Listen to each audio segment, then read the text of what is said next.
말씀 한 절 제가 읽게요. 디모데후서 4장 18절에 있는 말씀 한 절 읽고 그 강의를 시작하도록 하겠습니다. 디모데후서 4장 9절에서 8절. 내가 선한 싸움을 싸우고 나의 달려갈 길을 마치고 믿음을 지켰으니 이제부로는 나를 위하여 의의 멸관이 예비되었으므로 주 곧 의로우신 재판장이 그날에 내게 주실 것이니 내게만 아니라 주의 나타나심을 사모하는 모든 자에게니라. 내가 선한 싸움을 싸우고 나의 달려갈 길을 마치고 믿음을 지켰다. 사도 바울의 그 사랑하는 디모데, 젊은 디모데에게 주신 말씀인데, 젊은 디모데에게 뭘 부탁하느냐. 이제 사도 바울이 이제 떠날 때가 얼마 안 됐는데, 이제 나는 여지껏 달려오는 길을 열심히 달려왔다. 또 열심히 싸우기도 하고, 복음을 전하기도 했다. 그러나 참 중요한 것은 그 과정 가운데서 믿음을 지켰다. 믿음을 지켰다. 오늘 우리 인생을 살아나오면서 보면 10대도 있고 20대 있고 30대, 저는 60대 이제 중반이지만은 참 믿음을 지킨다는 것이 쉬운 것이 아닌 것 같아요.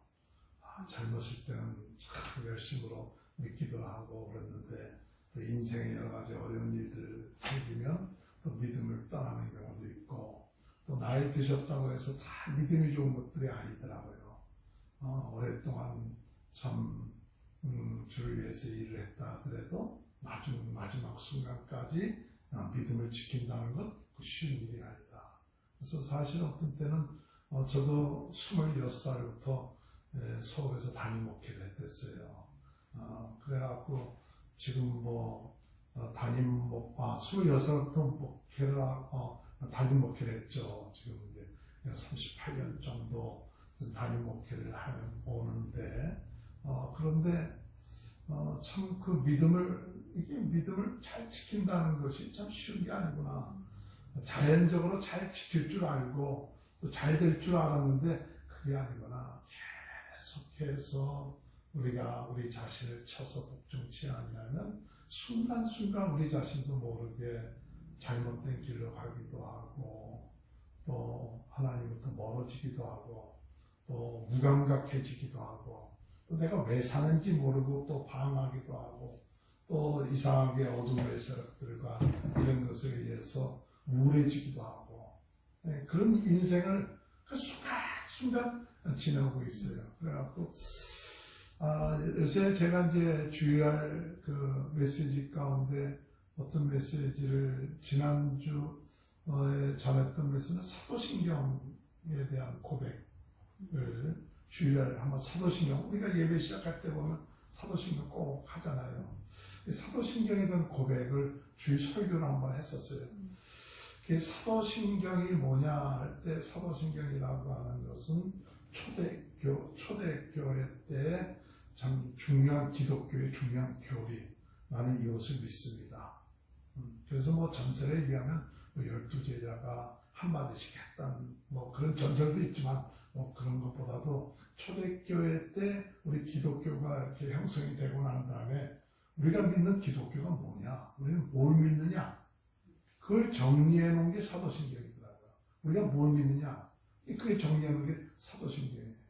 그러니까 오늘 우리가 교회 나간다, 또 예수 믿는다 할 때 너 믿는 게 뭐냐, 네가 믿는 게 뭐냐, 그럼 다른 사람들이나 또는 이단들 이런 사람들이 막 공격해 오잖아요. 여호와 증인이나 무슨 다른 이단들이 공격해 올 때 예수님 너 믿는 걸 난 이렇게 믿는다, 그걸 얘기한 게 사도신경이더라고요. 사도신경을 에서 참 중요한 건 삼위일체 하나님, 성부, 성자, 성령, 이 하나님이 삼위일체 하나님이시다.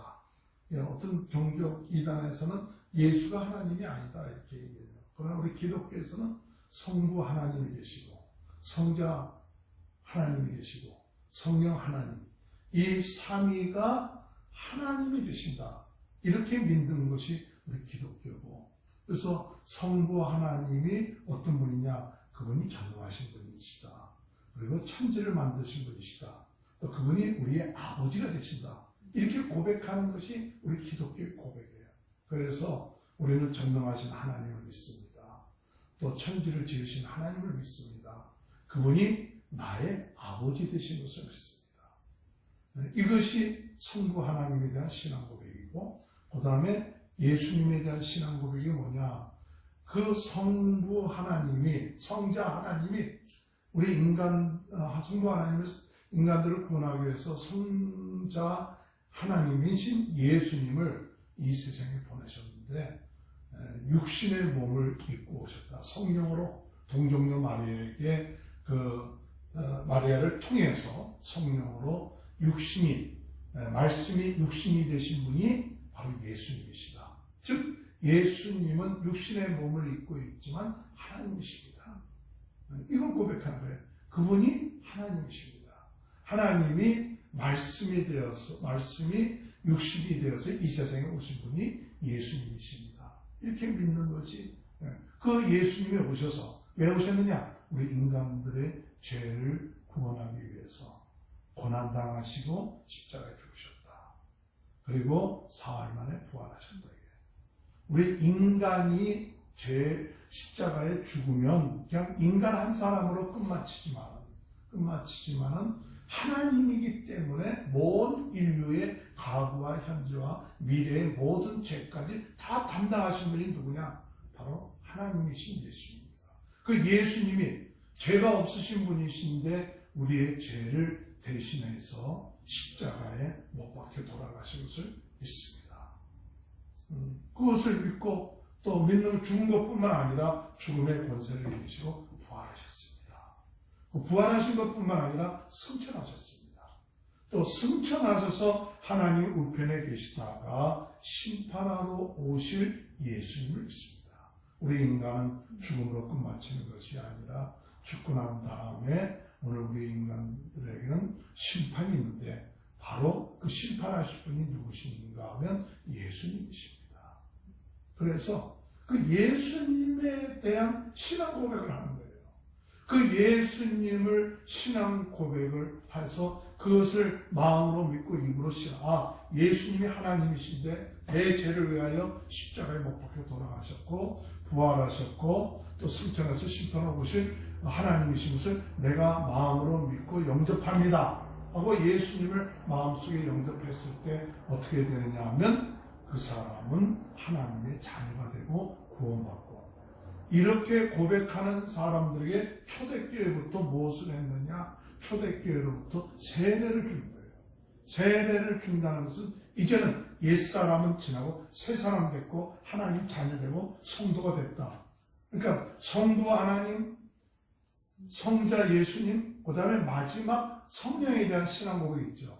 성령을 믿사오며 거룩한 공예와 성도가 서로 교통하는 것과 죄를 사하여 주시는 것과 몸이 다시 사는 것과 영원히 사는 것을 믿사옵나이다. 이 사도신경 마지막이에요. 어떤 때 보면 하나님에 대해서, 예수님에 대해서는 자세하게 나오는데 성령에 대해서는 자세하지가 않은 것처럼 느껴져요. 그러나 우리가 하나님을 믿고 예수님을 마음속에 영접하고 하나님 자녀된 사람에게 우리 예수님이 승천하시면서 주신 약속이 뭐냐면, 우리 인간의 힘으로는 옛사람을 가지고서는 하나님의 자녀가 되었지만 이 세상 살아가기 어려운 거예요. 죄악을 이기기가 어렵고 마귀의 세력을 이기기 어렵고 하나님의 나라 가기까지가 어려워서 하나님, 예수의 영, 하나님의 영이신 성령님을 우리에게 보내주시기로 약속한 거예요. 그래서 예수님이 승천하시면서 하나님의 약속한 것을 기다리라. 그래서 초대교회 성도들이, 120문도들이 마가의 다락방에 모여서 하나님의 약속한 그 성령의 세례받기 위해서 기도하니까 오순절에 성령이 임하여갖고, 성령이 임하니까 성령이 감동돼서 그들이 성령의 인도함을 받고 증인이 되고 새로워졌다. 성령이 뭐냐? 성령은 성령을 통해서 내가 하나님의 자녀인 것을 증거한 거예요. 우리는 과거에 죄악에 속해 있었던 사람들 예수 믿음으로 성령의 영이 내 안에, 예수 믿는 사람에게 성령이 들어오심으로 양자의 영을 받았다. 그래서 우리는 이제 예수님은 하나님의 독생자였지만 우리를 양자 삼아 주셨어요. 하나님이 예수 믿는 우리들, 예수의 영, 성령이 있는 사람을 가리켜서 우리로 양자 삼아 주셔서 죄가 있지만은 죄가 있었던 우리를 죄 없다, 의롭다고 하시고 그걸 칭이라고 해요. 죄는 있지만 예수 그리스도의 영이 있기 때문에 칭이 우리를 의롭다고 하신다. 그리고 그 성령이 우리 안에서 이제는 하나님의 거룩한 성전이 되게 한다. 그러니까 성령을 믿사하며 거룩한 공예와 할 때 하나님의 자녀된 사람은 어떤 존재냐? 이게 보통 존재가 아니라 하나님의 영이 들어와 계셔서 하나님의 영이 들어온 그 사람은 거룩한 공예가 되는 거예요. 거룩한 공예가 된다는 이야기는 뭐냐? 거룩한 성전이 되고 하나님이 존재하시는 집이 되는 거예요. 그러니까 우리의 나 자신의 정체성이 뭐냐? 그저 시시한 세상에서 보는 그저 이 세상적인 눈으로 볼 것이 아니라 나는 이 세상에 살고 있지만 하나님의 영이 내 안에 들어와 계셔서 하나님의 성전인 것과 성령이 내 안에 거하시고 성령에서 알지 못하냐 고린도 3장 16절에 말한 것처럼 사도 바울이 말한 것처럼 하나님의 공예가 된 거예요. 하나님의 거룩한 교회가 된 거예요. 그렇게 되면서 성령께서 교회 되게끔 하신 거예요. 성령께서 우리 한 사람 한 사람이 성전 되게끔 하며 거룩한 사람 되게끔 만들어 놓는 것이 성전이고 성령이고 그 성령으로 말미암아 교회가 세워졌고 또 그 성령으로 말미암아 무엇이 이루어지느냐 하면 성도가 서로 교통해요. 이제는 나 혼자가 아니에요. 각 사람의 마음속에 성령이 계시니까 우리는 몸된 교회에 예수 그리스도의 몸된 교회의 지체가 돼요. 그래서 우리는 서로 뭐가 되느냐? 성령 안에서 형제가 되는 거예요. 사실은. 그러니까 성령, 같은 성령이 내 안에 계시기 때문에 또 우리 하나님을 아버지를 믿기 때문에 우리들의 관계가 어떤 관계냐? 형제 자매의 관계. 그리스도 안에서. 이게 지체가 된 거예요. 그러니까 너희가 그리스도 안에서 서로 교통하는 게 이게 지체라는 거예요. 나 혼자 살 수가 없는 게 뭐냐? 성도들끼리 이렇게 서로 연관이 돼서 함께 커가는 거예요. 그 일은 우리 인간의 힘으로 하기가 어려운데 성령께서 역사하면 그것이 보여요. 그것이 느껴지고 되는 거예요. 그런데 성령이 역사하지 않으면 자꾸 사람들이 어떻게 되느냐? 그냥 자기만 알아, 자기만. 그 욕심이거든요. 이기심. 이게 마귀의 본성인데 성령은 역사하면 이제 서로 초대교회 볼 것 같으면 사람들이 민족이 다르고 계급이 달랐던 사람들이 모여서 자기 것을 하지 않고 서로 나눠주고 떡을 떼고 그게 초대교회의 모습이고요. 그게 어떻게 그게 가능하느냐? 성령께서 역사하니까 이게 우리가 한 형제구나, 한 지체구나. 그것을 성령께서 역사하는 거예요. 성령을 믿사하며 거룩한 공예와 성도가 서로 교통하는 것과 죄를 사하여 주시고 몸이 다시 살고 우리는 우리 몸이 다시 살고 또 그것을 끝마치는 게 아니라 우리 인생은 어떤 인생이냐? 이 세상으로 끝마치지 않냐고 영원히 사는 거예요. 우리의 삶은 이 세상은 아무리 길어봤자 한 100년 살면 잘 살고 조금 더 살 수도 있고 또 못 살 수도 있고 그렇지만 우리 인간은 우리 하나님의 형상으로 만들어져서 이 세상 잠시 왔다가 가지만은 그걸 끝마치지 않고 우리는 영원한 삶이 있습니다. 이 세상에서의 일들이 어렵고 힘든 일이 있다 할지라도 오늘 우리들은 그리스도 안에서 하나님의 거룩한 그런 영원한 삶이 오늘 우리들에게 삶이에요. 그 소망이 있다고 고백하는 사람들이 뭐하냐? 그 사람들이 성도예요. 그러니까 오늘 우리가 성도가 된다는 것은 뭐냐?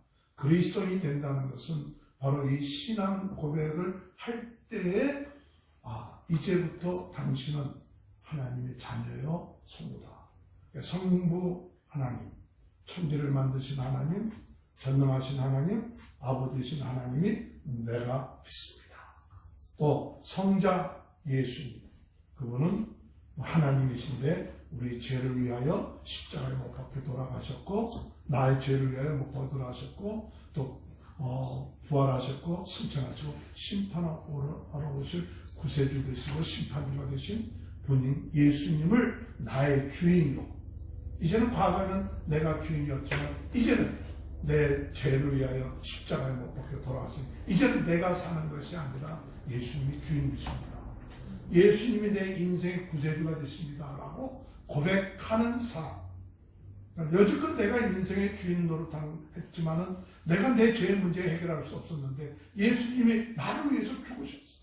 그러면 이제는 예수님이 나의 주인이 되어 주세요. 예수님이 나의 주인이 되어 주셔서 내 인생을 인도해 주세요.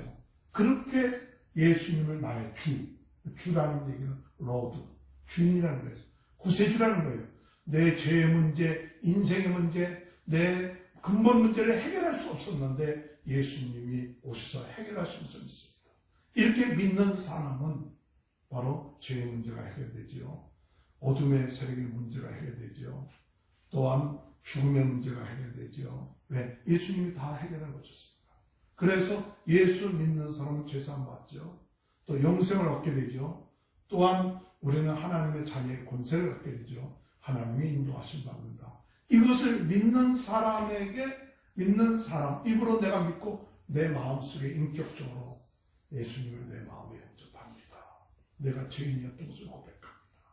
그리고 영접한 예수님을 마음속에 영접할 때 하나님께서는 그 사람을, 다른 과거에는 율법에 의해서 우리를 했지만 이제 새로운 법을 줬는데, 과거에는 율법에 의해서 우리를 판단했지만 예수 그리스도께서 오셔서 은혜로, 그냥 믿기만 하라. 예수님이 너를 위해서 십자가에 못 박혀 돌아가시면서 믿기만 하면 구원받는다. 그게 은혜예요. 예수님 믿기만 하니까 그 은혜로 인하여 믿음으로 말미암아 구원을 얻었나니 이것이 너희에게서 난 것이 아니라 하나님의 선물이다. 그래서 우리가 이것을 믿는 사람, 이렇게 마음을 믿습니다. 그러면 하나님 자녀돼요. 그리고 구원받습니다. 구원받는 거로 끝마치지 않고 성령을 보내주시잖아요. 성령이 내 안에 들어오셔서 우리 안에 성전이 돼요. 우리 하나님의 거룩한 백성이 되고 거룩한 공예가 되는 거예요. 그리고 성도들끼리 교제를 하는 거예요.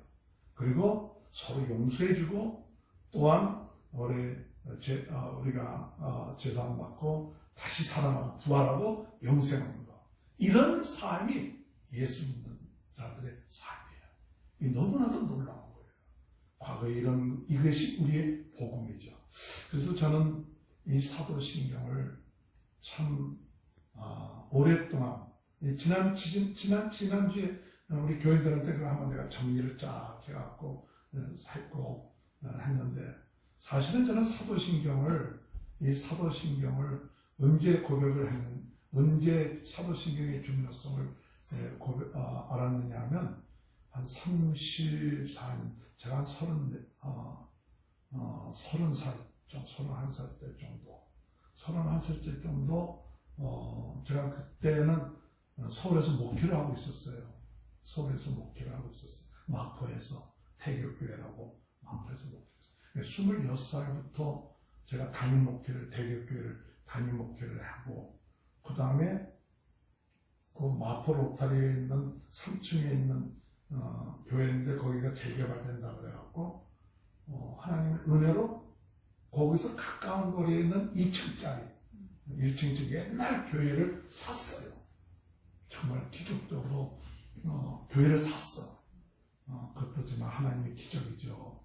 2층, 옛날 한 50년 전에 2층 교회를 샀어요. 근데 샀으니까 그걸 수리를 하느라고 아주 힘들었죠. 수리를 하느라고 힘들고. 그런데 그러다가 무엇이 생겼느냐, 그때는 제가 34년, 제가 55년생이거든요. 84년도니까 29 정도 됐을 때 젊은 나이에 그래도 교회 마포에다 2층짜리 교회에서 그 교인들 앞에 한 20여 명 모이지, 또 교단 일도 이제 저는 성결교회 소속되어 있는데 총회본부 그 중앙교원이라고 해서 목사님들 교육시키고 전도사님들 교육시키고 프로그램을 만들고 하는 그런 계획들을 세웠거든요. 그런 계획들을 세우는 일도 하고 사람들이 볼 때 야, 김기동 그때가 이제 목사 막 바로 이제 받았을 때였어요. 박수장 목사 안수 받았을 때인데 사람들이 부러워하죠. 29살 나이에 젊은 나이에 교회도 서울에서 교회도 짓고 막 그랬는데 근데 저한테 무슨 증상이 왔느냐, 저한테 어떤 무슨 증상이 왔느냐면 교회를 수리하다 보니까 허리를 다쳤어요. 허리가 재발했어요. 디스크가 허리가 재발하고 소화가 안 되고 사람들 만나기 싫고 막 싫은 거예요. 막 그런 증상이 온 거예요. 죽고 싶고 제 또 히스토리는 또 그 앞에 또 히스토리는 또 허리를 왜 다쳤느냐 할 때 허리 다친 건 제가 이제 연세대학교를 들어가서 연세대학교를 연세대학교 신학과를 들어갔는데 하나님 왜 연세대학교 저를 보냈었습니까? 저는 뭐 성결교니까 좀 보수적이에요. 근데 연세대학교 신학은 조금 자유주의적이에요. 근데 제가 성결교 신학대학을 서울신학대학을 가려고 하니까 부모님들이 반대를 해갖고 부모님들이 반대해서 못 갔어요. 그래갖고 연세대학교 간다 그러니까 부모님들이 찬성하더라고요. 그래서 연세대학교 신학과를 갔어요. 신학과를 갔더니 거기는 굉장히 자유주의적인 신학을 가르치는 대학교를 보고 와. 4년 동안 연세대학교 보고 와. 그 사명을 받았어요. 그래서 그때 당시 제가 73학번인데 연세대학교 들어가서 CCC를 했어요. 연세대학교. 74년도에 엑스포 74도 하고 대표 순장도 하고 열심히 했어요. 두 번째, 그래갖고 그 복음하는 게 하나님 주신 사명이에요. 두 번째로 하나님 내 연세대학교 왜 보냈습니까? 라고 할 때 두 번째 주신 깨달음이 있었는데 그 깨달음이 뭐였느냐면 친구들 좀 사귀라. 좋은 친구들 아니냐? 그래도 엘리트들이고 그래도 앞으로 지도자들 될 사람들인데 친구들 그런데 친구를 사귀라 하니까 사귈 친구들이 없어요. 우리 신학과 기껏 해보자 20-30명인데 뭐 그 가운데서도 뭐 다 나오지도 않고 중간에 간두기도 하고 그게 뭐 클럽에 들어가서 뭐 서클 같은 데 들어가서 하면 뭐 기껏했잖아요. 20-30명 뭐 또 제대로 사귀고 그래서 딱 기도하는데 하나님 앞에 기도하는데 친구들 사귀는 방법이 뭘까요? 근데 ROTC가 생각이 나더라고요. 그 신학과가 ROTC가 한다는 건 근데 그때 당시 우리 신학과는 군목이 될 수가 없었어요. 신학과를 ROTC 한다는 것은 별로 좀 정하지 않는데 근데 마음에 한 기가 ROTC 제가 15기인데 한 기가 120명이에요. 가서 동기들 120명을 친구로 삼으면 되겠다. 그래갖고 ROTC 지원했는데 ROTC가 됐어요. 2명 우리 친구 하나 하고 2명이 지원해서 ROTC가 됐고 또 세 번째 하나님께서 주신 사명이 뭐였느냐? 다른 공부도 하라. 뭐 신학과만 하지 말고 다른 뭐 심리학과, 사회학과, 경영학과 뭐 이런 데 좀 가서 뭐 자유롭게 청강도 할 수 들을 수 있으니까 뭐 그렇게 해갖고 대학교 생활을 하면서 이제 그렇게 했어요. 그게 ROTC 해갖고 그래도 뭐 ROTC 성적이 형편없죠. 저 뒷골에서 항상 왔다 갔다 했는데 그래도 이제 보병학교 4개월 훈련을 받는데 하나님 보병학교 4개월 훈련 받으면서 기도를 했어요. 하나님 보병학교 이제 임관해갖고 광주 보병학교 4개월 훈련 받잖아요. 이제 장교 훈련 받는데 그러니까 뭐 2년 동안 일주일에 한 8시간 훈련 받고 또 여름에 한 30일 정도 훈련인가 30일 정도 잘 기억 안 나는데 뭐 그렇게 훈련 받고 또 끝마치고 난 다음에 또 4개월 동안 장교 훈련 받는데 근데 그때 이제 큐티를 하는데 큐티가 다니엘서를 시작했어요. 저는 큐티를 대학교 다닐 때부터 계속 했는데 다니엘서를 하는데 거기에 다니엘 친구들이 어려움 가운데 문제 이렇게 해결하는 거예요. 다 친구가 돼서 어려움을 극복하는 거예요. 그래서 하나님 우리 다니엘 같은 친구들을 우리 보병학교 장교훈련 받는데 만나게 해달라고 그렇게 했는데 좋은 친구들이 한 7명이 생긴 거예요. 장교, 보병학교 우리 내무반, 이 중대안에. 그래서 거기서 매 새벽마다 빈내무반에서 4개월 동안 훈련받은 새벽 기도를 했고, 또 무슨 부활절 뭐 이럴 때는 또 뭐 전도도 하고 함께 열심히 하면서 이제 기도를 했어요. 하나님, 이 4개월 동안 장교훈련 끝마치고 임지 배치 받을 때는 하나님 이제 좋은데 배속 받아갖고 좀 2년 동안 장교훈련 잘 받게 해달라고 장교훈련 하고요. 그래갖고 맨 마지막에 이제 끝마칠 때 돼서 임지 이렇게 발표하는데 임지 발표되는데 어디로 가냐? 공수대로. 눈앞에 그냥 깜깜한 거예요. ROTC가 공수대 간다는 그 이야기도 없었고, 보통 가봤자 이제 뭐 좀 운동했던 사람들, 이런 사람들이나 공수부대 이렇게 갔는데, 마침 제 그때가 우리 공수부대가 두 부대가 새로 창설됐을 때였어요. 그래갖고 ROTC 가운데 수십 명이 착취된 거예요. 그래갖고 하나님께서 왜 ROTC를 공수부대를 나를 보내셨냐고 원망한다. 그런데 여러분, 우리 삶 가운데 하나님은 절대적으로 우리를 아무데나 보내지 않았어요. 다 뜻이 있어서 보냈어요. 할렐루야. 그러니까 내가 왜 여기 와 있습니까? 왜 내가 왜 이런 생활을 해야 됩니까? 그런데 하나님 앞에 기도하면 반드시 하나님이 깨닫게 해줘요. 그래서 맨 처음에는 다른 친구들처럼 다 똑같이 그냥 기껏 ROTC 않고 공수부대야. 또 장교훈련 4개월 끝마치고 난 다음에도 그냥 끝마치고 한 게 아니에요. 그거 끝마치고 나면 또 1개월 동안을 공수훈련을 또 받아야 돼요. 4개월 동안 장교훈련 받은 것도 힘들어 죽겠는데 공수훈련 받는데 계급장 다 뛰고 자포 입고 하사들 중사들이 뭐 집게 같은 거 가지고 그냥 찍고 뭐 그냥 완전 그냥 밑바닥이야 밑바닥. 그러니까 결국 가서 그 공수훈련을 통해서 깨달았던 건 뭐냐면 가장 밑바닥, 그냥 내 힘이 없을 때 완전 밑바닥에서 일어나는 훈련을 한 거예요. 그러니까 사람이 힘이 남아있으면 안 돼. 그냥 최도로 그냥 힘을 탁 하고 거기서 악으로 일어나는 훈련을 하는 거예요. 그런데 하나님이 참 은혜를 주셔서, 그래도 하나님 왜 나를 여기 보내셨냐 했더니 마치 우리 동기 가운데 하나가 탈골이 됐어. 다리가 다쳤어. 그래갖고 훈련 받는데 다리를 질질 끌고 다녀요. 그 옆에 내무반인데, 근데 마음이 감동이 된 거예요. 하나님이 나로 하여금 이 친구를 위해서 기도하고, 내가 신학교 나온지 아니까 그래서 가서 내가 너를 위해서 기도해 줄까? 그러니까 기도 좀 해달래. 죽겠대. ROTC 나온 사람들이 공수부대 왔으면 다 죽는 거예요. 왜냐? 공수부대 올 걸 꿈에도 생각하는 사람 아무도 없었으니까. 그래서 가서 간절히 기도해 줬어요. 아픈 친구들. 그때 그 내무반에 있던 친구들이 왜 걔만 위해서 기도해 주냐? 우리도 죽겠다. 나도 우리들을 위해서도 기도해 달라고. 매일매일이 죽는 거예요. 그래서 그때 하나님이 내무반을 위해서 딱 기도를 해줬어요. 그때 힘을 갖게 되더라고요.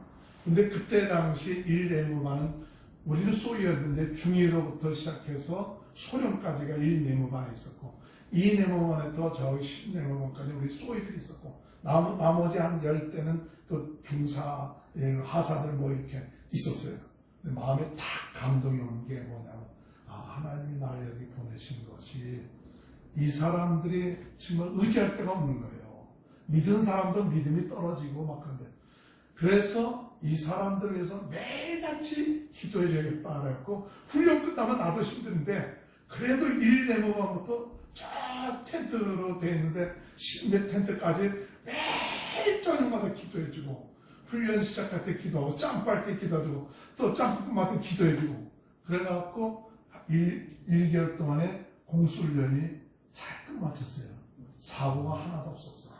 보통 공수훈련 받으면 한두 번 정도 사고가 나와요. 이게 왜냐면 훈련 받다 보면 이게 낙하산 안 펴지는 그냥 어떤 사고가 나고 그러는데, 그 나중에 깨닫게 된 것이 사람들이 하는 말이 소리가 참 기도해 준 덕분이다. 우리가 이렇게 참 무사히 끝마치게 고맙다. 뭐 이제 그렇게 했어요. 뭐 그러다가 이제 나중에 또 이제 제가 공수훈련 또 뭐 특수전훈련 뭐 하다가 어렸을 때 다쳤던 그 허리가 재발됐어요. 재발돼서 이제 나중에는 병원에 갔다가 이제 하나님께서 제자하겠구나. 그게 이제 그래도 이제 그게 이제 세월이 한 7, 8년 흘렸는데 교회 짓다 보니까 그게 재발한 거예요. 7년 만에 다시 허리가 뭐 디스크 치료도 안 돼요. 또 위가 재발이 됐는데 위가 소화가 안 되는 거예요. 계속 하고 위장약 먹어도 안 돼. 근데 그것만 끝마친 게 아니야. 사람들 만나보기가 싫은 거예요. 사람들은 대화하기가 싫어. 다 싫어.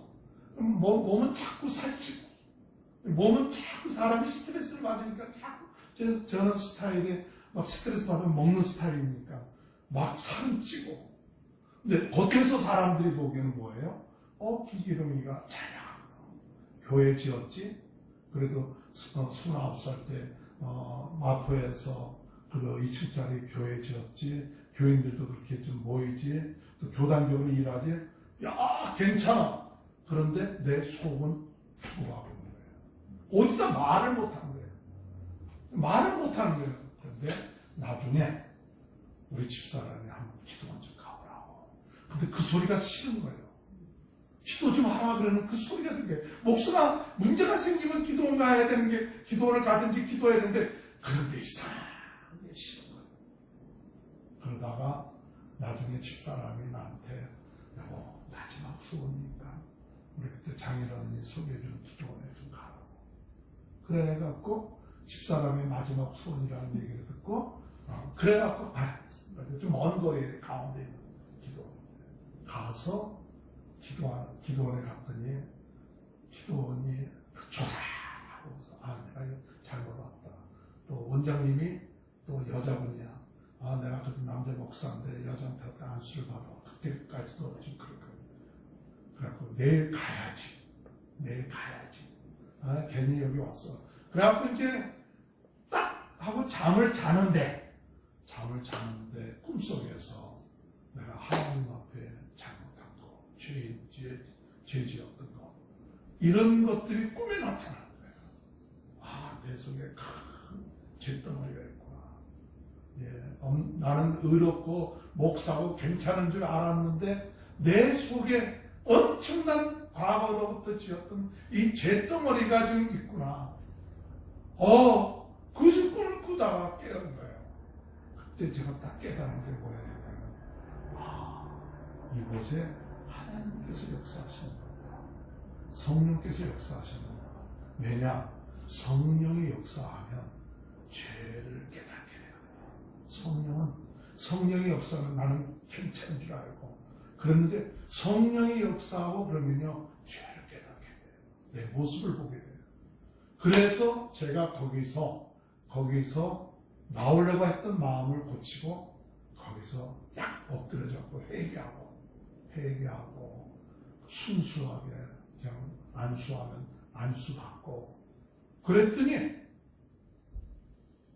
2, 3일 만에 위 아픈 게 딱 나와버리고 허리 아픈 게 나와버리고 그냥 2, 3일 다 나와버렸어요.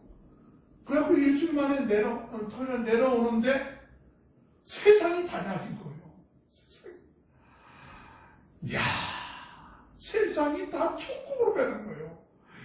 사람들을 만나기 싫었는데 사람들이 다 사랑스럽게 되고 얼마나 마음이 기쁘어지고 우리가 하나님 앞에 회개하고 돌이키면 정말 변화가 일어나구나. 그리고 새로워지는구나.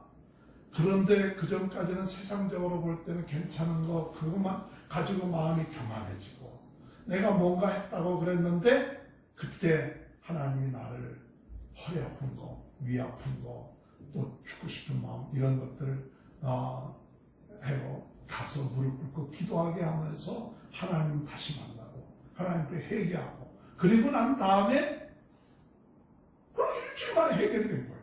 얼마나. 그래갖고 내려왔는데 몸이 이렇게 뚱뚱했다고요. 살이 막 스트레스 받고. 그래갖고 때를 미는데 종로에 무슨 목욕탕에서 때를 미는데 때가 구수처럼 나오는 거예요. 뭐 지금 웃길 일이지만 얼마나 재미나는지 살이 빠졌어. 먹은 거 많이 먹었는데도 몸에 바람이 빠지고 살이 빠지고. 야, 이렇게 기적을 체험하고 난 다음에 다 낫잖아요. 뭐 또 올라갈 거 뭐 있어. 내 마음속에 내가 이 병나는 게 문제가 아니다. 아픈 게 문제가 아니라 이 영적인 세계를 몰랐구나. 제가 이제 그때 깨달아진 것이 뭐였냐면 목사였지만 영적 세계에 대해서 잘 몰랐어요. 영적 세계라는 게 뭐냐? 어둠의 세력들이 눈에 보이지 않는 이 어둠의 세력, 아담과 하와를 타락한 어둠의 세력, 마귀의 세력, 예수님을 시험한 마귀의 세력이 오늘 우리들도 어떻게 하면 공격한다는 거예요. 공격하고 있는 거예요. 근데 나는 그렇게 심각하게 생각하지 않았어요. 근데 사실은 제 동생이 한 3년 전에 그런 일이 있기 전 3년 전에 군대에 갔다가 그리고 하나님의 소천을 받았어요. 근데 그때 동생만 생각하면 막 죽고 싶은 마음이 생긴 거예요. 내가 동생을 좀 잘 못해. 그런 마음이 들면서 우리 주변 가정들이 문제가 생기기 시작하는데 작은 아버지 집에도 문제가 생기는데 뭐 그 인생 사는 거다 이렇게 생각했어요. 그리고 나까지 문제가 생겨. 근데 나까지 막 겉으로 보기에는 이제 나까지. 그런데 그게 뭐 그냥 인생 사는 거다 이렇게 생각했어요. 그런데 기도원에 가서 기도하면서 이 어둠의 세력이 나의 삶, 나의 가정, 내 이웃, 친척 이런 것들을 점점 공격해오는구나. 이제 마지막으로 나 공격하면 내 쓰러지면 나 쓰러지는 거예요. 그래도 불신자의 가정, 어머니 예수 믿게끔 하고 아버님 예수 믿게끔 하고 난 다음에 변화가 된 가정이고 그랬는데 이제 겉으로 보기에는 괜찮은 가정이고 목사가 되는데 어떻게 하든지 나를 무너뜨리면 끝나는 거예요. 마귀가. 그건지 몰랐어요. 그냥 뭐 아픈 거요. 그렇게 생각했는데 나중에 하나님 앞에 회개하고 기도하다 보니까 무슨 실체를 알게 되냐. 어둠의 세력이 우리 가정을 공격하고 나를 공격하고 내 주변을 공격하고 있다는 그 사실이 사실화되고 실제화된 거예요. 그전에는 뭐 사탄, 마귀, 개념적으로 이념적, 성경적으로는 어느 정도 알았지만 그것이 나와는 잘 연관이 안 됐어요. 그때 왜 주를 위해서 일을 했는데 교회도 지어놨는데 또 교단적으로도 일을 했는데 왜 내가 이런 일을 당합니까? 그것도 그 열심으로 대학교 다닐 때부터 열심으로 전도하고 복음 전하고 중고등학교부터 했는데 왜 내가 이런 거예요? 그게 하나님이 했는데 무너뜨리는 거예요. 그래서 영적으로 믿음을 지킨다는 게 쉽지 않구나. 이 어둠의 세력이 싸움에 있어서 승리하려면 어떻게 승리해야 되느냐? 마귀와의 싸움이 있어요. 이 마귀가 있어서 마귀가 우리와 지금 공격하고 있다. 이걸 못 느꼈으니까 심각하지 않은 거예요. 그저 뭐 내 열심 가지고 전도하고 내 열심 가지고 교회 가고 뭐 교회 건축하고 뭐하고 그랬는데 더 깊이 영적인 어둠의 세력이 내 가정과 내 삶을 무너뜨린다. 그 다음에 또 기도원에 갔어요. 먼 거리지만 가서 기도하면서 그것을 깨닫게 됐어요. 우리가 눈에 보이지 않는 어둠의 세력들이 존재하고 있구나. 그것이 내 삶과 가정을 공격하구나. 어떻게 해결해야 되냐? 어떻게 해결해야 되냐? 어떻게 싸워야 되냐? 모르는 거예요. 뭐 기도원에 가서 뭐 안수 받고 병 다 나았지만은 그때 뭐 매일같이 기도하는데 뭐 기도할 게 뭐 있어? 밤낮 그게 그거지. 내 가정을 위해서 기도하고 뭐 기도하면 금방 10분 기도하면 끝날 텐데 뭐 기도원에서 일주일 내내 있는데 근데 딱 깨달아지는 게 네가 뭘 구하고 하는 게 중요한 게 아니다. 하나님은 네가 뭐가 필요한지 다 알고 계시다. 그저 뭐 주세요, 뭐 주세요. 그거 안 해도 하나님 이미 네가 필요한 겁니다. 그러면 너는 먼저 네가 필요한 게 뭐냐? 너 하나님에 대한 신앙 고백 똑바로 하고 있니? 너 예수님에 대한 신앙 고백 똑바로 하고 있니? 성령님에 대한 신앙 고백이 좀 똑바로 되어 있니? 보니까요, 사도신경을 그때까지 외웠는데, 고백했는데, 그냥 주문하듯이, 외우듯이 이랬지. 정말 내가 성부 하나님, 그분이 전능하시다. 그분이 전지하시다. 그분이 내 아버지시다. 이거 못 믿으니까 막 염려가 되는 거 아니에요. 이거 못 믿으니까 막 의심하고 염려한 거 아니에요. 성자 예수님이 내 죄 문제 해결해 주셨고, 그리고 우리로 하여금 정말로 심판하시러 다시 오실 분인데, 우리 예수 믿는 사람 심판 두려울 거 없잖아요. 믿지 않는 자는 예수님이 심판하실 때 그 심판은 그 멸망의 심판, 예수 믿는 자는 구원의 심판. 성령님이 지금 나를 도와주신대. 옆에서 나를 도와주시고 생각나게 하고 깨닫게 해주시고 능력 주시고 은사 주시고 이러는데 네가 왜 걱정? 그때 깨달아진 게 뭐 하나님 앞에 열심히 기도하는 것보다도 더 중요한 것이 있는데, 신앙 고백 똑바로 해야겠다. 신앙 고백 똑바로 하면 하나님이 나를 지켜주시고 내 가정 지켜주시고 내 삶을 지켜주시겠다. 그것을 깨달았어요. 마태복음 16장에 예수님께서 제자들에게 사람들이 나를 누구라 하느냐 할 때, 엘리야가 또는 예레미야가 선지자 중에 하나다 이렇게 얘기할 때, 시몬 베드로가 주는 그리스도시요 살아계신 하나님의 아들이십니다. 바요나 시몬아, 내가 보겠도다. 이를 알게 한 것이 헤롯이 아니요 하늘에 계신 내 아버지십니다. 내가 내 위에 교회를 세우리고 음부의 권세가 너를 이기지 못하고 천국의 열쇠를 너에게 주리라. 할렐루야. 베드로가 신앙 고백 하나 잘 하니까 예수님이 베드로에게 네 위에 교회 세워주겠다. 네가 교회 되겠다. 네가 음부의 권세가 너를 이기지 못한다. 네가 천국의 열쇠를 줘서 하늘에서 땅했습니다. 하늘에서 주면 땅했습니다. 그 축복을 주셔. 그것을 깨달으니까 베드로와 같은 진실된 신앙 고백을 내가 순간순간 해야겠다. 이런 마음을 가지고 하나님 앞에 고백하는 거예요. 그래서 하나님 앞에 뭘 고백을 했느냐면, 하나님 앞에 그냥 탁탁히 그냥 사도신경 고백했어요. 그냥 하루 종일 고백을 해요. 그렇게 고백을 하면 어떤 때는 몇백 번도 고백해요. 딴 생각 안 하는 거예요. 하나님 고백하는데 누가 뭐라고 했어? 하나님 믿습니다 고백하는데 그게 기도죠. 내가 하나님 고백합니다. 의심하는 마음 들고 그럴 때 하나님 고백합니다. 성자 하나님 고백합니다. 성령 하나님 고백합니다. 그게 딴 생각 들어가지 않게끔. 그렇게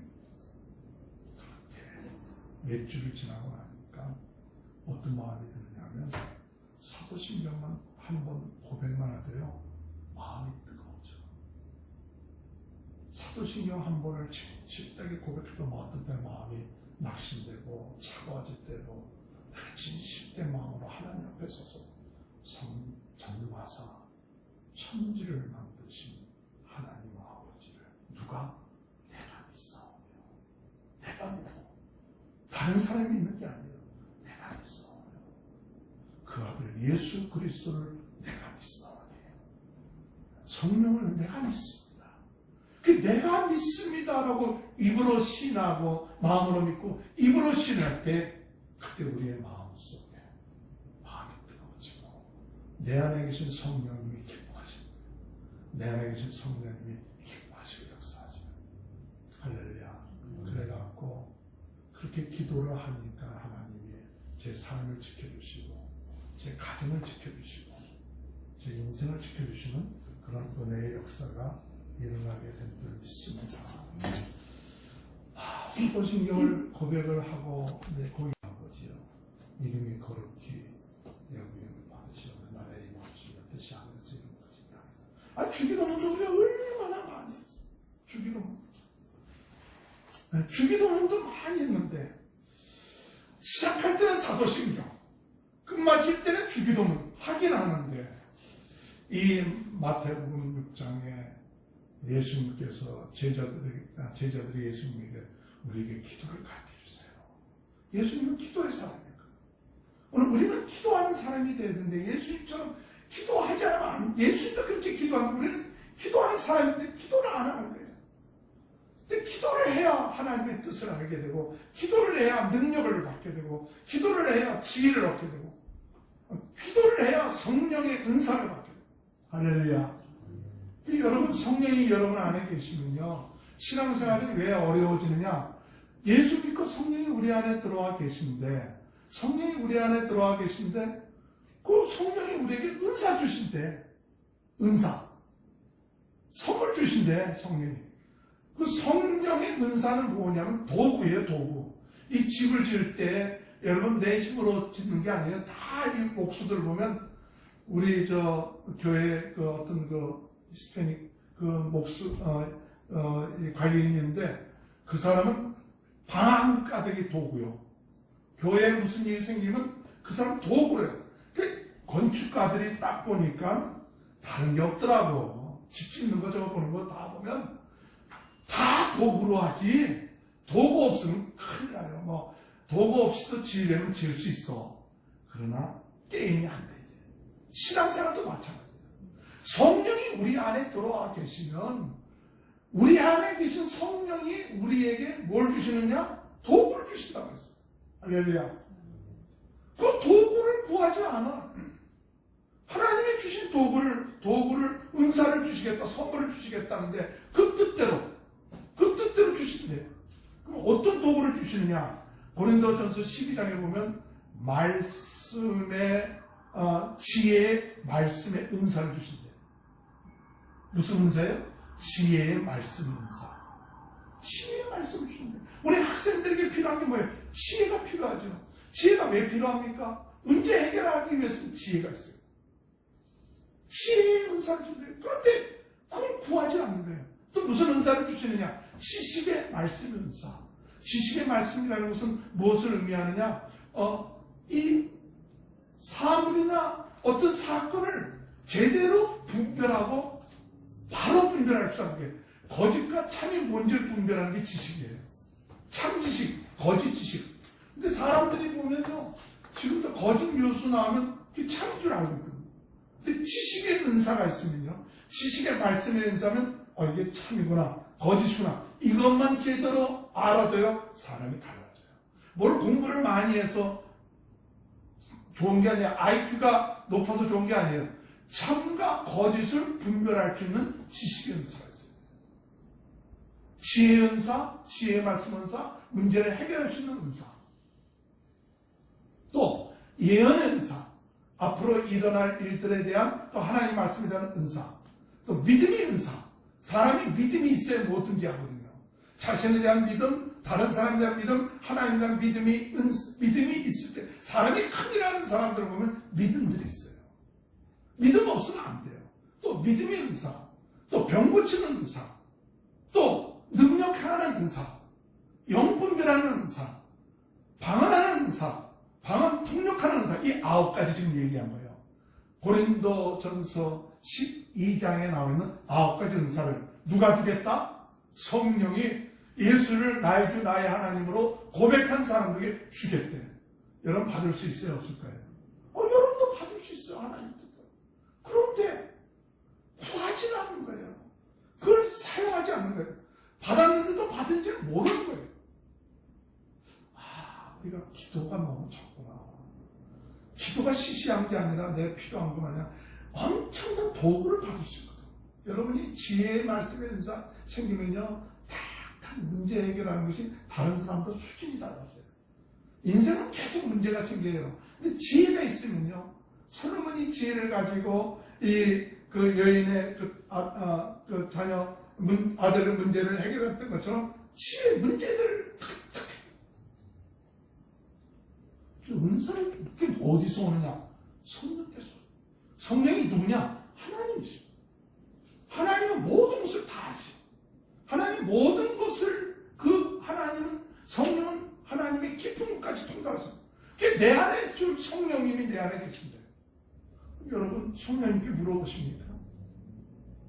성령님의 지도를 받고 있습니까? 인도를 받고 있습니까? 제가 이제 84년도에 그렇게 하고 87년도에 일본을 갔어요. 제가 78년도에 로고스대가 인천에 왔을 때 하나님 저에게 어떤 사명을 주셨느냐면 선교에 대한 비전을 주셨어요. 서울신학대학원 때 선교에 대한 비전을 줘서 선교 나가야겠다. 그러다가 하나님께서 78년도에 일본을 선교하게끔 나가게 했어요. 그래서 일본에 있는 교회에 담임을 하게 되고 또 했어요. 3년 동안 열심히 해서 교회를 2군데로 만들었어요. 그때 비전은 뭐냐? 큰 명마다 교회를 세워야겠다. 그런 비전이 있어요. 근데 3년 되었을 때 마음속에 어떤 마음이 들어왔냐면 내가 한국으로 돌아가야겠다. 아버지든지 제가 외아들이니까 누님도 분이시고 하니까 아들 하나 죽었으니까 야, 언제까지 너 일본에 있겠니? 좀 돌아오라. 손자도 보고 싶고 그렇다. 저 3남일녀거든요. 일본에서 한국에서 2명 낳고 또 일본에서 2명 낳아서 3남일녀. 그 얼마나 할아버지 할머니가 보고 싶어요. 돌아와라. 야, 이거 두려워하는구나. 내가 아들 하나인데 이제. 그래갖고 3년 만에 이제 돌아가려고 하는데 그때 이제 교회도 많이 붕대고 했지만은 섭섭함이 있었어요. 내가 열심으로 했는데 교인들이 내 열심을 목사님만 알아서 하시오 하고 그때 당시 제가 뭐 재미난 얘기 좀 지난 얘기인데 안경이 부러졌어요. 안경이 부러져갖고 우리 한국 같으면 한국에서 목회하는 안경이 부러졌으면 우리 교인들이 많고 그러니까 아니 목사님 안경 부러지셨네요. 제가 하나 해드려요. 뭐 그런 사람들 가끔 나오잖아요. 뭐 일본도 그리고 저한테 안경이 부러져갖고 여기다 이제 테이프를 감았어. 근데 또 일본에 또 물가가 비싸니까 또 돈은 다 떨어지고 없고 그래서 혹시나 그런 사람이 교인들 가운데 나오진 않을까. 여러분 하면서 이거 보여준 거예요. 그런데도 이 감각이 없더라고. 사람들이 목사님이 저 왜 테이프를 안경에 감았는가를 모르고 아무도 와서 아예 뭐 사주겠다는 얘기는 안 해도 돼. 아니 목사님 안경 풀어주셨네. 말이라도 좀 관심을 갖주면 좋아. 근데 없더라고. 그러니까 사람이라는 게 그래도 좀 관심을 받고 아무리 열심히 한 목회자라 할지라도 좀 그래도 아예 목사님 그러면 그래도 마음이 위로하는데 내가 열심히 해봤잖아. 이 교인들 위해서 이거 열심히 해봤자 뭐 있는 거 없는 거 다 바치고 해봤자 이들은 자기 만족하지 이제 더 이상 내 여기 있는 목회인데 그만해도 되겠어. 이 정도 교회 했으면 됐어. 그리고 한 3년 되니까요. 일본에 와서 일본말도 배우고 들어간 것도 아니에요. 그냥 가서 일본어를 배우기 시작했는데 그때는 그 한국에 있을 때는 그때 뭐 세미나 뭐 주관하고 말서 뭐 유명한 사람들 세미나 많이 듣고 그런데 뭐 요새는 인터넷 발전됐으니까 뭐 세미나 뭐 다 들을 수 있지만 그때는 그게 뭐 안 됐으니까 87년도는 뭐 그러니까 지식이 고갈돼 버린 거예요. 그러니까 인간관계가 제로, 이제 교인들과의 이제 신뢰도가 제로, 또 내가 갖고 있는 지식 제로, 그 다음에 갖고 있는 퇴직금 받고 뭐 했던 돈, 또 선교한다 어쨌든 받았던 돈 한 3년 되니까 다 떨어졌어. 돈도 제로. 그러니까 밑바닥이 된 거예요. 그럼 어떻게 이제 돌아가야지. 또 아버지도 오라고 하는데 돌아가야지 하고 그래서 마침 제가 일본에 가게 된 것은 85년도에 기차 안에서 그때 일본에 세미나가 있어서 기차 안에서 이제 전도를 했어. 전도를 85년도에 그 CC에서 주관한 아시아국제 그 지도자 세미나 전도를 했는데 우리 한국 사람이 있더라고요. 그래서 그분한테 열심으로 전도를 해서 사연이 전도하고 했어요. 그랬더니 그 사람이 전도를 다 받고 난 다음에 어떻게 목사님이시냐 그래서 목사라고 예수 믿겠습니다. 그러니까 저도 목사입니다.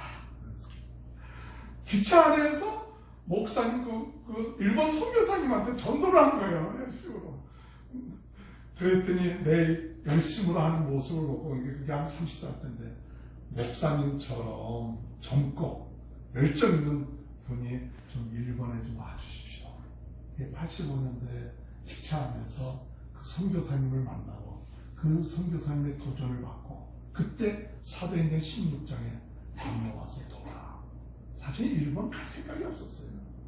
일본은 우리 민족적인 그런 감정들과 이런 교육받은 게 있었기 때문에 일본은 망하는 나라고 사마리아 같은 나라니까 뭐 갈 이유가 없다 이런 마음이 있었는데, 그런데 그 기차 안에서 오사카 안에서 만나고 그분이 자기 집에 오라고 가서 하룻밤 이야기하면서 목사님 일본 좀 와주세요. 건너와 주세요. 일본을 위해서 선교 좀 해주세요. 그렇게 얘기한 건데 그때 마음에 다 감동이 된 게 바로 사도 바울의 베레 한상처럼 제가 한 사람 본 것처럼 건너와서 보라. 그게 생각이 나서 제가 85년대에 돌아와서 그때 당시 교회도 잘 나가고 또 교회도 지었고 안정되고 하는데도 하나님이 나를 일본에 보내라. 그래서 87년도에 일본에 갔어요. 그래갖고 가서 한 3년 지나고 난 다음에 이제 나 사명 다 끝마쳤으니까 돌아가야지 하고 그 오라고 했던 목사, 그 선교사님 지금 오사카 난 동경에 있는데 애들 먼저 다 보내고 갔어요. 가갖고 이제 난 이제 돌아가야 된다. 당신이 오라고 해서 감동받아서 왔는데 한 3년 했는데 이제 다 밑바닥이 났어요. 다 떨어졌으니까 이제 나 한국 돌아가겠다 그랬어요. 그리고 마침 그때가 이제 1989년도 한 12월 26일이었어요. 그래서 새벽에 그 성교관에서 기도를 하는데 어떤 마음이 드냐. 기도하는데 갑자기 깨달음이 오는데 내가 네 안에 20년 동안 있었는데 네 안에 20년 동안 있었는데 언제까지 네가 나를 인격적으로 인정하겠느냐. 언제 네가 철을 들겠느냐. 내가 네 안에 20년 동안 얼마나 무시를 당하지 않느냐. 넌 네가 잘났다고. 네 잘난 모습으로 그저 필요할 때만 쥐어쥐어 나한테 하고 그래도 내가 여지껏 참아왔다. 네가 여지껏 20년 동안 그 해왔던 일들을 보면 그래도 잘 나갔죠. 교회도 지었고 뭐 일본에 와서 하는데 20년 동안 해왔던 그 모습들을 보면 이제 보면 내가 네 모습을 보니까 너는 나를 이용만 한다. 너는 나를 이용만 한다. 그러니까 내가 언제까지 기다려야 되느냐. 언제까지 네가 나를 인격적으로 인정할 때까지를 기다리겠느냐. 이제 그러는 거예요. 그게 깨달음이 오는 거예요. 그리고 너 이제 네가 한국에 돌아왔는데 네 마음대로 가? 이제 나한테 의논도 제대로 안 하고 어렵고 힘들다고 한국에 가? 두 번째로 깨닫게 주는 게 뭐냐면 내가 너에게 맡겨진 양떼 너 사랑하니? 죽도록 사랑하니? 내가 하나님 내 양떼를 죽도록은 사랑 못하겠어요. 목사로서 적당하게 사랑할 수 있어도 사랑할 수 없어요. 왜 그래? 그럴 가치를 못 느꼈어요. 내가 해줘도요, 저 사람들 못 알아줘요. 그러니까 그냥 목사라서 어느 정도 그어놓고 목사와 성도에 선거놓고 못해. 세 번째, 왜 내가 너에게 감동을 주고 가르쳐줬는데 너 왜 불순종하냐? 세 가지를 사실 제가 한국에 들어가려고 했던 이유 가운데 하나는 제가 26살부터 담임 목회라고 고전에 전도사 생활 한 3년 했었지만 26살 담임 목회를 하면서 부목사 생활을 어디 배운 적이 없어서 큰 교회에 가서 부목사 생활을 좀 해볼까 그런 마음도 있었어요. 그때 당시. 너 왜 나한테 배우려고 들지 않느냐? 진짜 스승이 누구냐? 내가 왜 네 안에 들어가 있느냐? 왜 너와 함께 하느냐? 내가 너 가르쳐 주기 위해서. 너에게 필요한 거 생각나게 하고 가르쳐 주기 위해서 내가 네 안에 들어가서 너는 나한테 배우려고 들지 않고 그저 나를 이용하기만 하고 그냥 다른 거 참조하는 것 중에 하나가 되고 있다. 네가 배운 지식, 네가 경험한 거 그것 가운데 성령이 가르쳐 주시는 그냥 일부가 되는 거야. 그래서 너는 나를 선생으로 또 스승으로 내 제자가 되려고 하는 마음이 없고 너는 나를 인격적으로 인정하지 않고 구체적으로 인정도 안 하고 너는 내 말씀대로 그것이 새벽에 일어나서 혼자 기도하는데 그 깨달음이 그냥 다 오는 거예요. 야, 나는 여지껏 잘난 목사고 열심히 목회한 목사고 또 그래도 한국에서 했고 일본에서도 이렇게 굉장했는데 야, 나만큼 나쁜 목사가 없구나. 나만큼 성령님을 무시한 목사가 없구나. 나만큼 성령님을 이용한 목사가 없구나. 그래서 내가 원하는 목적 위해서 성령님 해주세요 막 하다가 그다음 성령이 들어주시면 또 잊어먹고 또 내 잘났다고 하고 야, 내가 가장 나쁜 놈입니다. 거기 그 자리에서 성교관에서 통곡하고 회개하기 시작했어요. 그게 제 인생에 있어서 목회에 있어서 전환점이 됐어요. 내 인생에서 전환점이 뭐냐? 나는 여지껏 내 열심과 내 저를 했다가 내 안에 계신 성령님 그분을 20년 동안 내 안에 계셨는데도 그분을 인격적으로 인정하지 않고 이용만 하고 그분은 인격적인 분이시기 때문에 내가 무시해도요 가만히 계세요. 내가 그분이 필요 없다 하면 가만히 계시고 필요할 때까지 기다리고 계세요. 그런 분인 걸 내가 몰랐던 거예요. 그냥 나는 잘난 줄 알고 있고. 그런데 20년 만에 내가 일본에 있다가 이제 한국 가겠다 이러고 어느 순간에 그걸 깨닫게 된 거야. 내가 가장 나쁜 놈이구나. 내가 내 안에 계신 주님으로 모셨다고 했는데 예수님은 나의 주인이라고 했는데 그렇게 고백했는데 그 예수님을 주인으로 모시지 않고 그분은 나의 스승으로 모시지 않고 그저 내 지식과 경험과 배운 것 가지고 이용하려고 했구나. 거기서 2-3시간 동안을 통곡하면서 회개하고 뒹굴고 그 성경안에서 혼자 그리고 난 다음에 주님 이제 내가 어떻게 해야 될까요? 이제 가르쳐 주세요. 내가 이제는 뭐 어떻게 될지 모르겠어요. 그때 이제 주님께서 말씀하시고요. 정말 내 말에 순종하겠느냐? 나를 인격적으로 인정하겠느냐? 예, 이제부터 주님이 나의 주인이시고 성령님이 나의 예수님의 영으로 내 안에 계신 것은 내가 주님의 말씀대로만 살겠습니다. 내가 깨닫겠습니다. 순종하겠습니다. 가르쳐주세요. 내가 당신의 하는 말씀대로만 당신을 인격적으로 인정하세요. 인격적으로 인정한다는 게 뭐냐?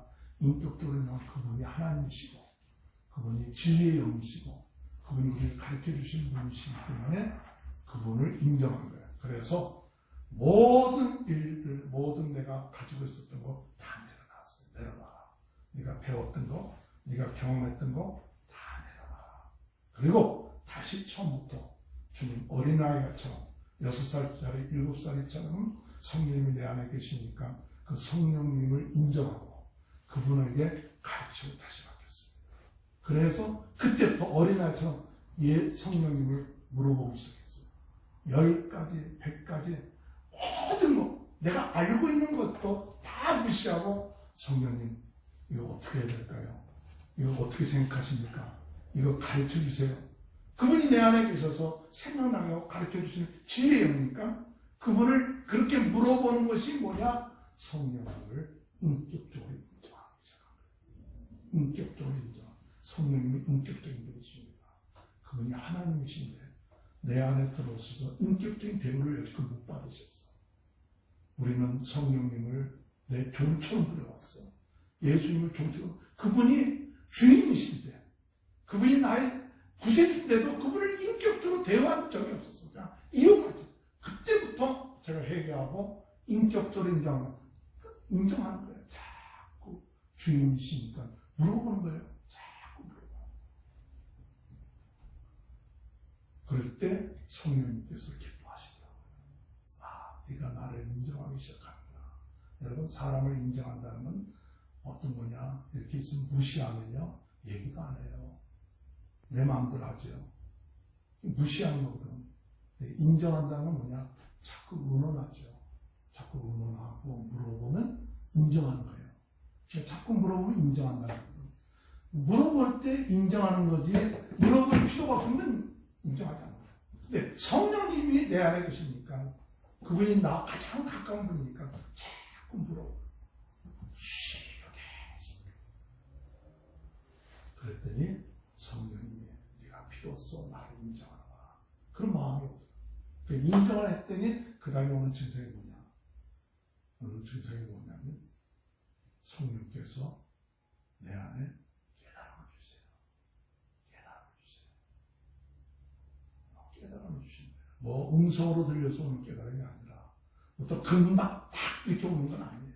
뭐 이렇게 딱 하니까 뭐 계시가 팍팍 이렇게 온다. 그것도 아니에요.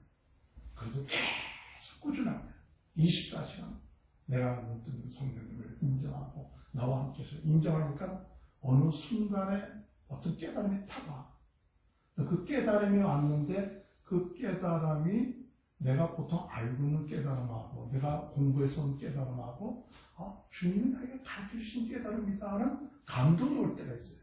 그러나 그 감동이 온다고 다 받아들이지 않아요. 왜? 사탄도 역사할 수 있으니까.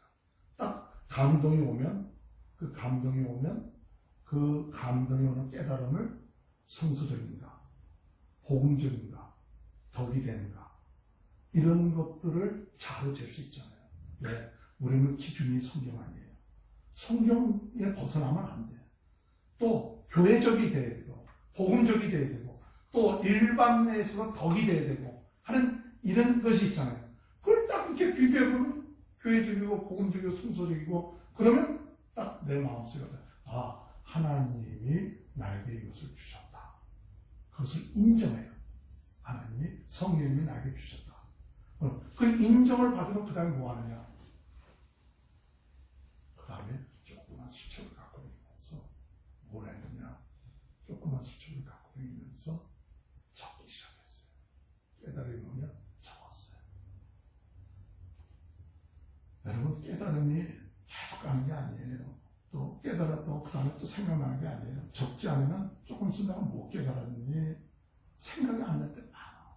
그러니까 깨달음이 오는 즉시 귀하게 여겨요. 귀하게. 하나님이 나에게, 성령님이 나에게 말씀 주셨다. 깨닫게 해주셨다. 수많은 말씀 가운데 나에게 필요한 말씀 주셨으니까 나에게 주신 말씀이야. 그걸 꼭 잡기 시작했어요. 그리고 이렇게 비교했잖아요. 체크했잖아요. 주셨어요.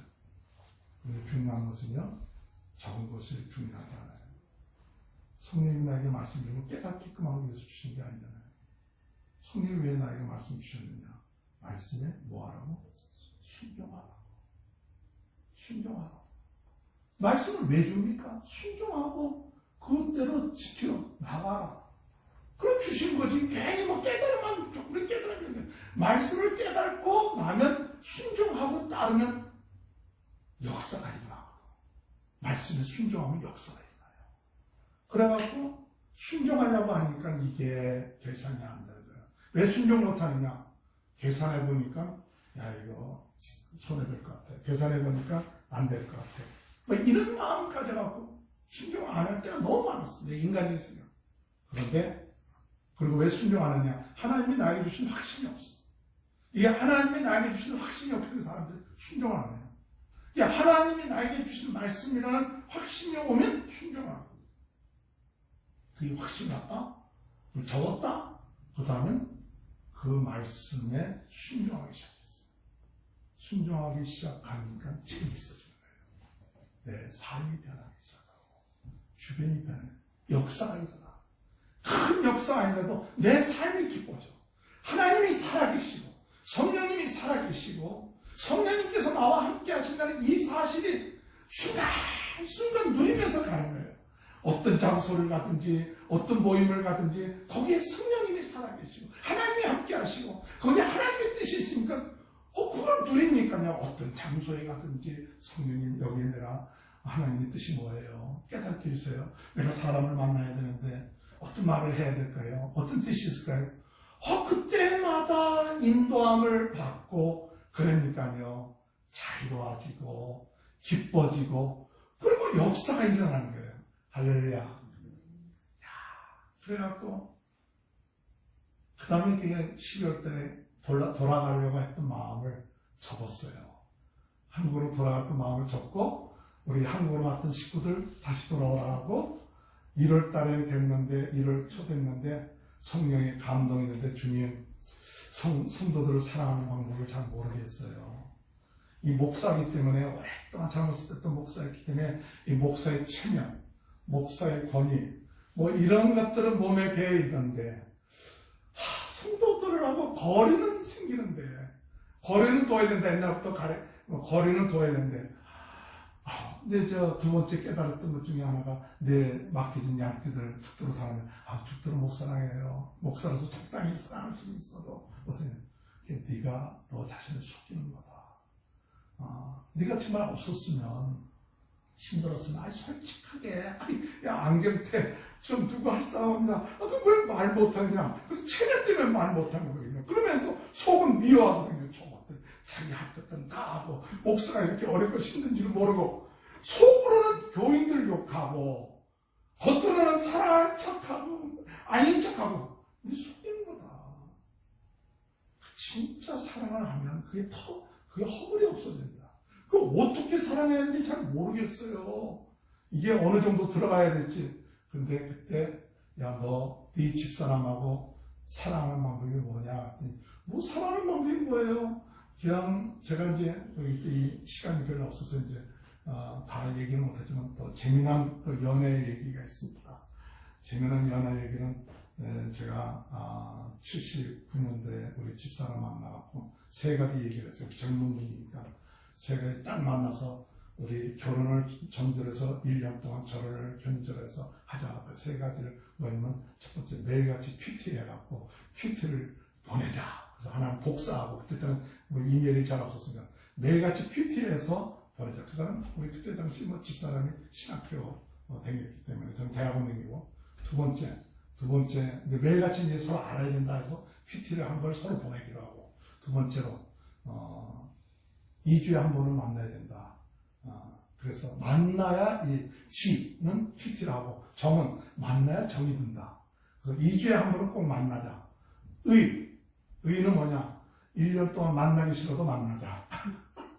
그래갖고 봄, 여름, 가을, 겨울을 지나서 봄, 여름, 가을, 겨울 지나야 우리 사람을 알 수 있다. 그래갖고 1년 동안 교제하고 결혼했어요. 할렐루야. 뭐 좀 시간 없어서 그런 얘기 다 할 텐데. 그런데 어쨌든 간에 그렇게 해서 만나면 뭐 거룩하게 강의합니까? 같이 앉아갖고 뭐예요? 같이 앉아서 밥 먹고 수다 떨고 얘기하고 그러면 시간 가는 줄 모르는 게 그게 사랑이다. 그게 뭐 풍자고 그냥 예수님도 제자들과 같이 어울려서 밥 먹고 뭐하고 놀러 다니고 뭐 이러면서 했다 이거예요. 그게 사랑이다.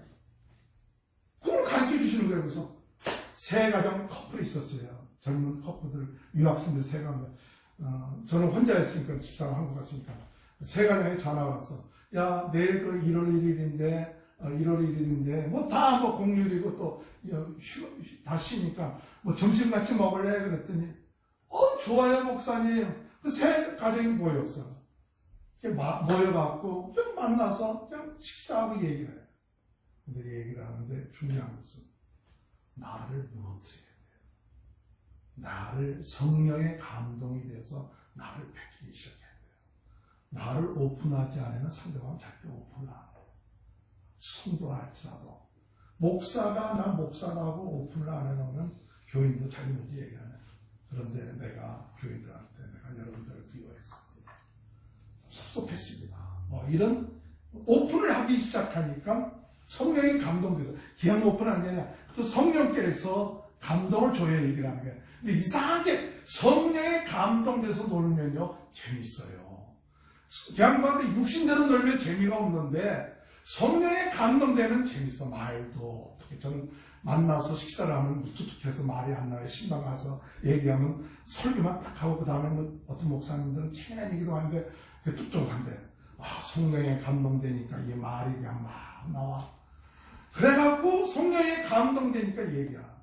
그래서 성도들이 얘기하기 시작하잖아요. 그런데 성령이 감동되니까 답이 나와. 생각지 않은 답이. 그렇게 치유가 되는 거예요.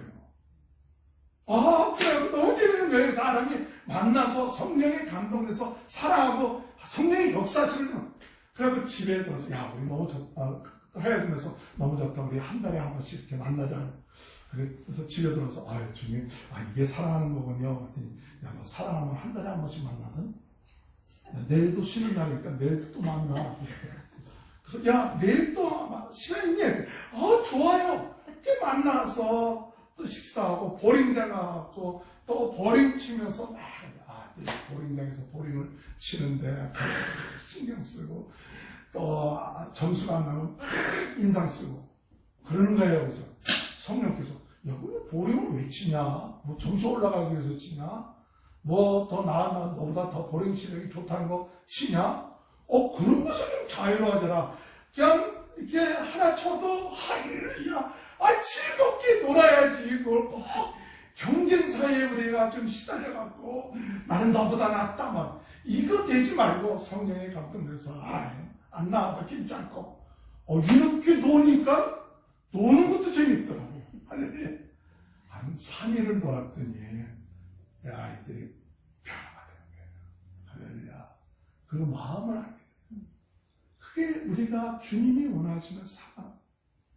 오늘 여러분 정말 우리 가정에서 우리가 높아질 분은 예수님 뿐이에요.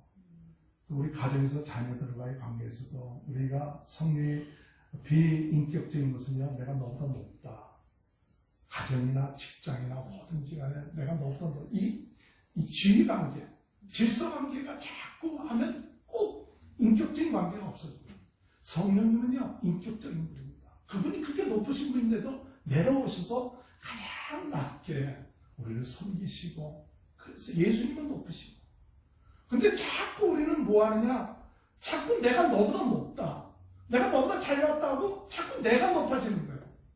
내가 높아지니까 누가 높아지지 못하냐? 예수님이 높아지지 못하는 거예요.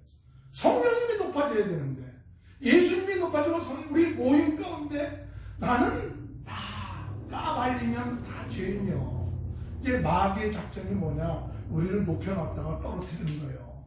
그러니까 아예 우리는 무엇을 하냐? 그냥 우리는 밑으로 그냥 떨어져 있다. 우리가 자랑할 분은 성령님 뿐이고 예수님 뿐이고 하나님 뿐이다. 이렇게 우리가 밑바닥 시작하면 뭐 누가 잘났다니 못났다니 그것 때문에 상처받을 거예요. 그렇게 우리가 주님 안에서 교제하고 나아갈 때 주님을 높일 때 성령께서 역사하십니다. 그렇게 해서 참 하나님의 은혜로 참 일본의 그 선교를 끝마치게 되었고, 일본의 선교를 잘 14년 동안 끝마치게 되었고, 14년 동안 하고 이제 미국에 온 지가 이제 한 19년 정도 이렇게 됐어요. 미국에 와서도 뭐 여러 가지 일들이 많았지만 시간이 없어서 오늘 이제 끝마쳐야겠지만, 참 중요한 것은 일본 선교에 있어서 가장 중요한 것은 여러 가지 경험을 갖지만 예수 그리스도가 최고다. 나는 가장 복된 사람이다. 여호와는 나의 목자신 내게 부족함이 없다. 나는 부족한 것이 없어. 나는 가장 축복받은 사람이다. 성령님이 내 안에 계시니까 나는 가장 축복받은 사람이다. 신앙생활은요, 축복받기 위해서 나가는 게 아니에요. 이미 예수 믿는 순간, 예수를 마음속에 영접하는 순간, 우리는 최고의 축복받은 사람들이에요. 할렐루야. 왜? 하나님이 나와 함께 하시니까. 하나님이 내 함께 계시면 다 온 거예요. 이걸 성령의 인도를 받아야, 기도하면서 성령의 인도받아야 누려나가는 거예요. 기도 안 하니까 주님이 나를 위해서 예비해 놓은 것을 못 봐요. 기도 안 하고 내가 막 찾아가면 못 봤다. 근데 자부심을 갖고 내가 하나님의 자녀다. 나는 가장 축복받았다. 주님이 나를 위해서 다 예비해 놓으셨어. 성령 인도받아. 그러면 다 찾게 돼요. 그리고 내가 회복이 돼. 치유가 돼. 그래서 가정 안에서, 사회 안에서 내가 성령의 인도를 받으면 주변들이 달라져. 내가 치유가 되니까. 그러니까 주변이 살아나기 시작해. 그래갖고 하나님의 나라가 이루어지는 그 삶이 오늘 우리들의 삶입니다. 오늘 주님 안에서 우리가 중생, 성교, 신유, 재림, 우리가 성교교회에서는 사정복음을 하는데 예수 그리스도 자녀된 것, 성령 인도받는 것, 신유도 치유되고 주님 증거하는 것, 이런 삶들이 오늘 여러분 삶 가운데 역사에서 잊지 먹지 말고 성령한 기한 축복이 함께 하시길 주님의